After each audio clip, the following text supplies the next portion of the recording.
The key that I think that President Trump has promised me is control of the public health agencies, which are HHS and its sub-agencies.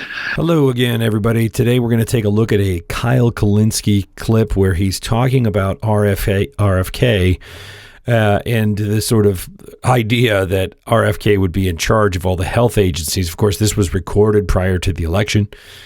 We now know that Trump has won and he is following through on this promise. But I still think it's really interesting in retrospect to take a look at this. All right, guys. So we got a comment here from RFK Jr. that's going a little bit viral because people are a little concerned about what this might mean if it comes to fruition. So he was doing an interview talking about his relationship with Trump here. And he says Trump promised him the following. Listen. The key that I think that President Trump has promised me is control of the public health agencies, which are HHS and its sub-agencies, CDC, FDA, NIH, and a few others, and then also the USDA, which is key to making America healthy, because we've got to get off of seed oils. So according to RFK, he says, Trump promised me basically to be the head of all of these major health-related agencies. Holy shit. Now, this is a rare instance where what I would say to you is, boy, oh boy, do I hope Trump is lying. And he won't, and he'll axe RFK in the back. Why do I say that? Guys, who are we kidding? The idea that this guy cracked the code and understands health better than anybody else is absolute fucking nonsense. This guy is one of the most prominent anti-vaxxers in the entire country. It's because of him, 83 people died. Remember that article in Rolling Stone? There was a measles outbreak. I forget where it was. Was it American Samoa? I think there was a measles outbreak because he went in there and spread his anti-vax nonsense, and 83 people died. And basically what happened is there was a mistake with one vaccine where the nurses accidentally mixed up a different drug in that vaccine, and that vaccine ended up killing somebody, right? A horrible story, terrible, but it was more about like medical mismanagement than it is about the vaccines themselves being bad. So he went in there and spread all vaccine misinformation and made it seem like it was just the vaccine that killed the person, the measles. Right, just to be clear, human error in this case caused those deaths, not the vaccine itself.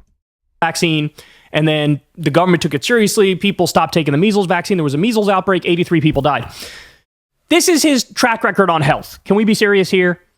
Can we be serious? He's deeply anti-vaccine, and don't buy his bullshit when he's put in a corner and he's like, actually, I'm pro-vaccine. I'm just pro-safe vaccine. Okay, name one vaccine now that's on the market that you consider safe. That's actually the most troubling thing to me about RFK is he seems to sing a different song depending on who he's talking to, right? I mean, he definitely has gone on some very right-wing podcasts, outlets, whatever, and says one thing about it's very alarmist and it's very extremist. And then when he's on a more mainstream, I guess I'll use the term respected, like if he goes on a mainstream outlet, then he'll come off as very reasonable and very moderate. And it goes back and forth. So to put him as the head, and the other thing is, like, do I trust him when it comes to food-related stuff? Like, do I think RFK Jr. knows all the stuff that's unhealthy and all the stuff that's healthy and what we should be eating and what we shouldn't be eating? Isn't this the dude who was caught eating a dog? Now, he said, oh, it wasn't a dog, it was something else. I don't remember what his deflection was, but holding up a carcass of a dead animal and biting out of it. He did the weird thing with a bear. Remember when he did that weird thing with a bear? Like, okay, so I got more for you. Look at this. He was on Fox and Friends. He says the following. Hey, Janelle, what is your question? About 100,000 schools participate in the USDA's national lunch program during the year. If you're given a position by the Trump administration in the agricultural department, what will you do to improve school lunches? I'll get processed food out of school lunch immediately. About half the school lunch program goes to processed food. About 70% of food stamps go to processed food. 10% of food stamps go to sugar drinks, to sodas. We're creating diabetes problem in our kids. giving them food that's poison. And I'm going to stop that. Okay. This is a guy who probably considers pasteurized milk as processed food, right? Go look at what happened. In some states, they decided we're going to, legalize drinking raw milk. And some Republican politicians drank it to celebrate. And then guess what? They all got sick. Because the pasteurization is actually important to get rid of all of the negative things in there, right? So, don't trust this guy. By the way, Ryan Grimm said something here that I disagree with. He comes out and says, this is such a fascinating Rorschach test. Michelle Obama going after processed foods that are killing us is good. RFK Jr. doing it, some sort of food dictator. In fact, anybody going after our awful processed food industry is a friend. Yes, but Ryan, what you're missing is Michelle Obama was like, hey, let's eat fruits and vegetables, which is good. Everybody agrees with that. RFK, his idea of healthy is like pasteurized milk is not okay. Right? Like every single fad conspiracy about some new fad diet that comes along, he's on board with it. Right? He thinks, oh yes, this is the true science. He doesn't trust any actual real science. He trusts junk science. He's like one of these alternative medicine cranks. Guys, there's a reason why alternative medicine doesn't make the cut to be regular medicine, right? If the alternative medicine works, it wouldn't be alternative. It would make the cut and become real medicine. See, that's my problem. Look, I'm against Big Pharma because of the price gouging. I'm against Big Pharma because they're greedy and they rip everybody off and they have colossal profit margins. I want to get the profit, right? Anything where there's a profit motive involved has to be a little bit suspect, and it requires oversight. Profit out of that system. He's against Big Pharma because he doesn't believe in modern medicine. Right? There's a big, big difference there. Those are not the same thing. Those are not remotely the same thing. My solution would be to nationalize Big Pharma, get the profit motive out of it, right? His solution would be, let's pull all these drugs, which actually might be effective, off the market, because I think that in my crank junk science worldview, that this medicine is actually the problem. He's blamed mass shootings on antidepressants. That's literally Alex Jones type shit. Where in reality, in many instances, the people who end up doing mass shootings, maybe they were diagnosed with depression, right? Maybe they were diagnosed with anxiety. And when they go and do the shooting, they stopped taking their pills, and that's when they snapped. When they were on the pills, it actually helped. Just call a spade a spade. He believes in junk science. He doesn't believe in real science. He's a fucking crank, and everything he said about vaccines proves that point. So no, Michelle Obama saying eat fruits and vegetables is not the same thing as RFK being in control of all of our freaking health industries. And another point is, it's buzzy and it's, emotionally triggering to make statements about these causalities, like, oh, so many people are taking more antidepressants. There's this rise of, depression in our youth, and we're also seeing a rise in school shootings. Maybe it's the depression pill, right? What those really upsetting trends dictate is that we need to have a lot more careful research to look at the data. But that's complicated and boring, right? It's much more satisfying to say it's the seed oils that are causing you to be stupid, right? Insane. That would be insane. You want to repeat what happened on that island with 83 people dying because he's spreading nonsense? Is that what you want to do? Jesus Christ. It is not a Rorschach test. It is not.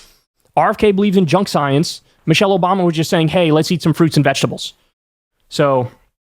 But this is a terrifying thing. Look, this alone is a reason to vote against Trump. It truly is. Yeah. This alone. Too late for this that. Guy at the head of our health agencies, he doesn't know his ass from his elbow, and he's a fucking conspiracy theorist about virtually everything.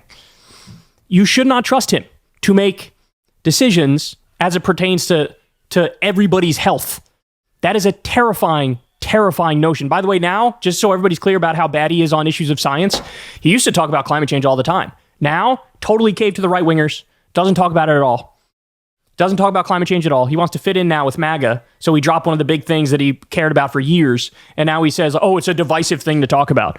Yeah, and that's another troubling thing. I mean, we can add this to the pile of concerns as we move into this new era of American politics.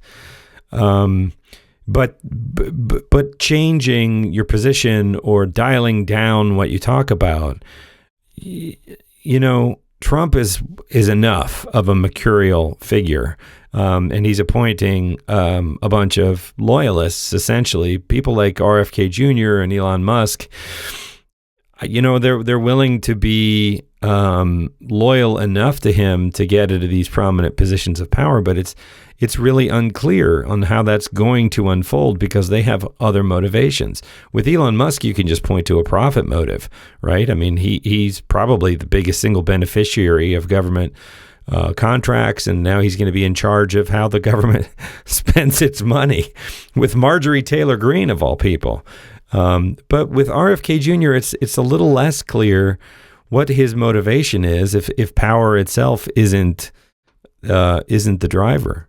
Happen to, I believe in science and I believe in truth. Looks like you're caving politically to fit in with a tribe and not talking about a serious issue that you probably know deep down is a super serious issue. So how's that for a big time science believer? Not only is he anti-vaccine, now he's totally dropped climate change as an issue to talk about and try to fix. And this is the guy that we want as the head of our health agencies? That is terrifying. So what do you all think? I mean, are you pro RFK Jr. taking over all of these central health agencies? Do you agree with Kyle Kulinski that he's just a crazy crackpot? What do you think is in it for him? I mean, some would say, well, he's just, he's a Kennedy. It's out of the goodness of his heart. But that doesn't smack true to me. He does have some pretty fringe thinking, especially about vaccines, which I think scientifically have been proven to be one of the greatest global health initiatives that science has produced in terms of saving lives. Are they perfect? Has there never been a case in which a vaccine resulted in a negative health outcome here or there? Of course not. Anything people touch can have errors and unintended consequences, but the numbers are overwhelming that vaccines save more lives than they destroy. Anyway, I want to hear your thoughts. Did anything Kyle Kulinski say resonate with you? Is there anything that maybe RFK Jr. isn't saying that you've seen in another clip? I want to hear your thoughts in the comments.